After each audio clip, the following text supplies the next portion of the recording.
1977 was high time for rock supergroups, and one such act to emerge was Paice Ashton Lord, comprising two-fifths of the classic Deep Purple lineup with the vocalist from Ashton, Gardner, and Dyke, and from their monster album Malice in Wonderland, the track Remember the Good Times.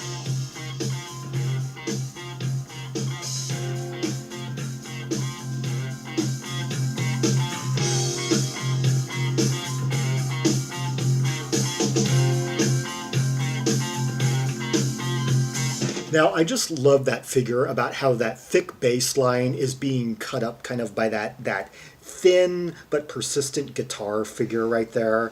And the bass on this album is played by Paul Martinez, and we'll get more of the credits a bit later.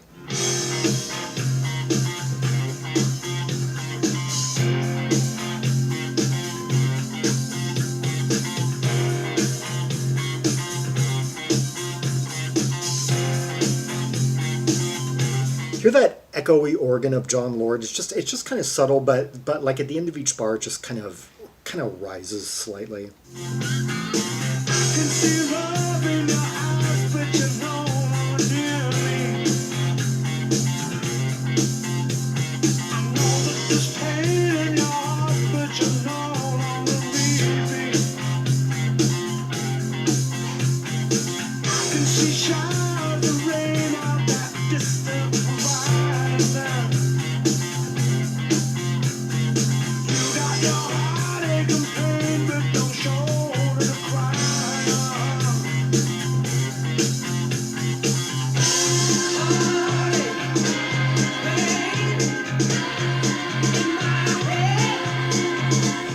Bass is just like throbbing out like every measure.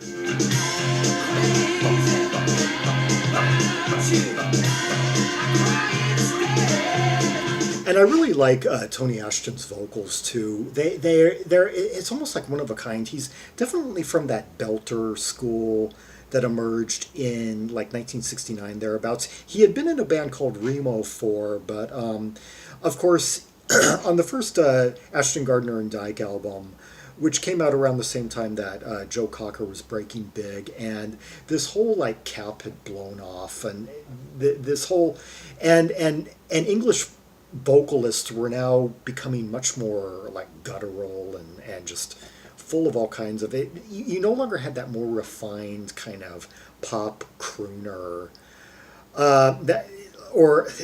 vocal manner that was so like just de rigueur during the 1960s. Now it was kind of like more like the Let It All Hang Out type of vocal vibe, just with like warts and all, like derived of course from American bluesmen, like older.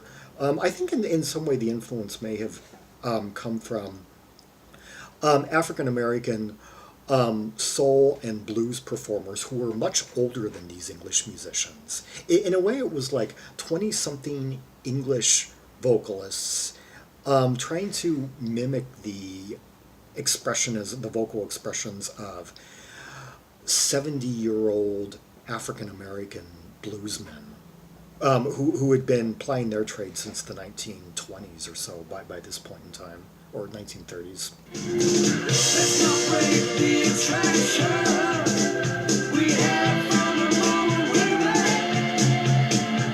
Let's get back to some action. Remember the good times forget. You are messing around. Turn me upside down. Those brassy parts right there, bringing in some of the once again the Ashton, Gardner, and Dyke influence. In fact, this album and this song in particular is very much like bringing together the musical elements of both like classic Purple, like In Rock, Machine Head, with Ashton, Gardner, and Dyke, who were a bit more like brass rock, soul rock oriented, like on their first album. And like I'm recalling tracks like Rolling Home, Yeah, great one. Like, look that one up. I'll be doing it one of these days.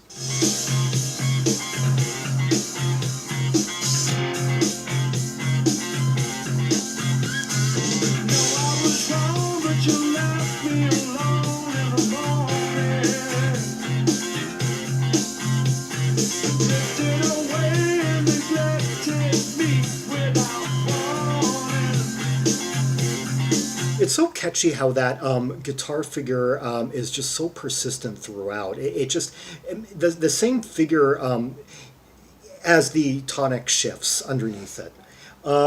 Borrowed kind of from funk. Like you could say that they're somewhat of a tie-in, even if we don't have of like say the early sound of trapeze, like on Medusa, who I must give credit as being basically the first funk rock band ever, the first band to incorporate funk and hard rock, and the real amazing thing about that is that they were doing it before either funk or hard rock really had formed as definite styles yet. I mean, they were doing it back in 1970.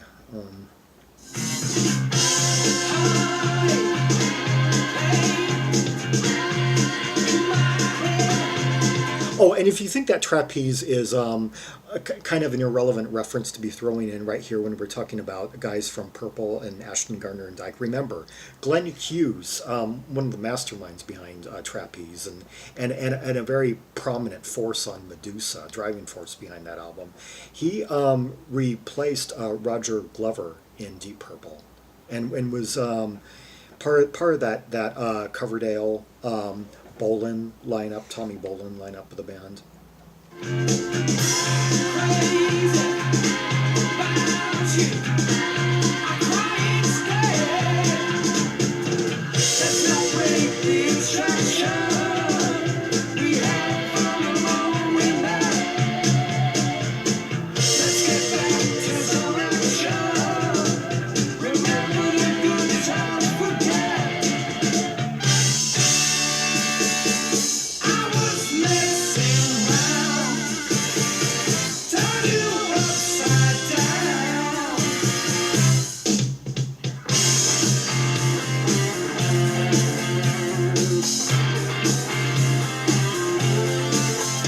Let's see if we got any kind of lyrical insights here if we go through these pretty quickly, although we kind of know what this is about.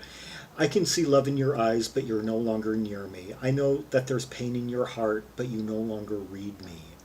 I can see showers of rain on that distant horizon. Interesting metaphor. You've got your heartache and pain, but no shore to cry on. Heartache, pain in my head, crazy about you, I cry instead. Let's not break the attraction we had from the moment we met. Let's get back to some action. Remember the good times, forget. You were messing around, turned me upside down. No, I was wrong, but you left me alone. In the morning, drifted away and neglected me without warning. Heartache, pain in my head. I guess he's dealing with kind of like female hysteria in a relationship, like where things seem to be going good and suddenly the woman starts having like post-traumatic stress from bad experiences she went through before she even met you, and just starts having these emotional fits and kind of takes it out on you by default of you just being around her. Maybe kind of associates you with traumas she experienced that you had nothing to do with, and you just kind of get blamed by default of being there. That has happened to a lot of us. Yeah.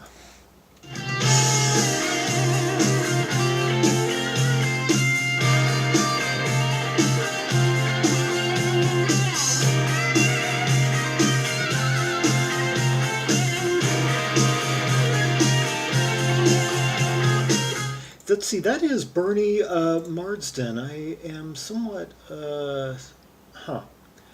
Oh, I was thinking of a different Bernie. I was thinking, no, it couldn't have been him. I was thinking of Bernie Torme for a second there, the guy that ended up in Gillan's backing band. Yeah, a lot of Bernies floating around in the Deep Purple, or orbiting the Purple Grapevine here. Yeah, I was thinking it couldn't have been Bernie Torme because Bernie Torme was kind of a punk guitarist at this point. He was in the punk scene at that point. Yeah.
Okay, let's unpack a few more of the players on this.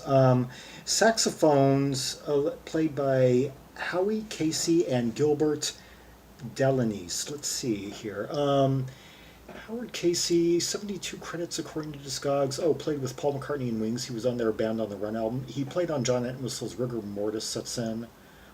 That album I'm not really familiar with. I know John Entwistle's first two albums are really good. And then Too Late to Hero is one of the best albums of 1981. Amid some really hefty competition. Let's see. And the other guy, Gilbert Dall'Anese, 59 credits according to Discogs. Oh, played with a lot of like French acts, like Alain Bachung, Maxime Le Forestier. Yeah. And on trumpet, we got Reg Brooks, 16 credits according to Discogs. Oh, played with Bloodstone. Actually, that's not the first. A couple of these guys had some time with Bloodstone. Interesting. Yeah, the American like psych soul act. Oh, and Rick Wakeman's No Earthly Connection. And Paul Martinez, 68 credits according to God. Such a great bassist. Played on a few tracks on that Stretch album, Elastic. Oh, Hackensack, Up the Hard Way. Meek Stevens, his second, the Welsh singer-songwriter. Yeah, his second album. I guess the first one after he just switched to singing in Welsh all the time. Oh, he was involved in. Huh? Oh my God! You learn something every day. Paul Martinez was on A Song for All Seasons by Renaissance, and I'm thinking, why? They've got John Camp, great bassist in his own. I wonder, I'm going to have to look into that a bit more. Let's see here. If I go to a more detailed, I go to a more detailed one, and I'm not seeing, maybe that, I don't know. I'm going to have to research that one. Let's see here. Richard Strange. Kid Strange from the Doctors of Madness. Yeah, his 1981 solo album, The Live Rise of Richard Strange. Oh my, that Renaissance bit of info though just blows my mind. And, oh my God, yeah. And then we've got the people that we know here: Tony Ashton. Ian Paice, who had been who had always been like the mainstay, the one guy who's been like in every single lineup of Deep Purple, and Jon Lord and Tony Ashton, who did a prior album together, The Last of the Big Bands, another really good album too. Yeah.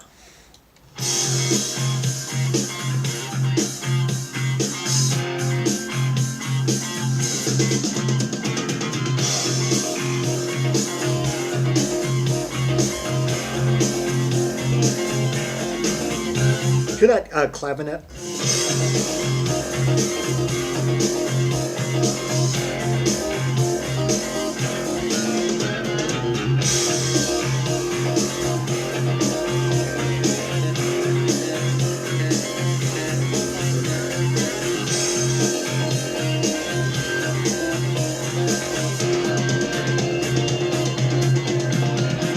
They don't give the maker model of Jon Lord's keyboard arsenal. They just say keyboard. It's pretty vague. So I'm assuming that was a clavinet because it's got that that kind of distorted, gritty sound to it.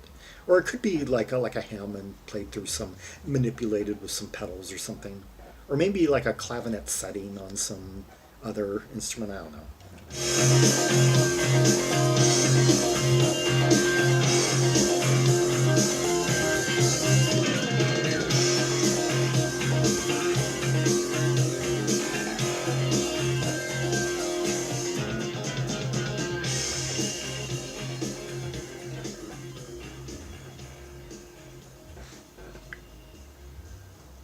Ever so faintly, I'm hearing a slow swirling sound on the fade out there. Yeah, just a light little touch that adds interest. I wonder how long that jam went on, like beyond the fade out, and how it actually ended in the studio. But I love fade outs. I just love what you can fit in at those last fading moments, and just all the details. Like every detail counts as it fades into as it crosses the sunset. Anyway, Paice Ashton Lord, the track "Remember the Good Times" from the 1977 album Malice in Wonderland, monster album. A lot of great talent brought together for some very thick, very hard-hitting, just memorable. Yeah, I was like pretty much hooked on this album for about 4 months when I discovered it like 13 years ago. Anyway, for more Rubies and Sapphires from the Paice Ashton Lord Malice in Wonderland album, see the directory of albums by English P artists linked in the description below. And like and subscribe and follow me on social media to know when the next video is coming out. And comment if there are any observations you have about this song, the instrumentation, nuances that stood out to you. And until next time, this is Zaragon, the world's most ear-traveled trimaximalist, signing off.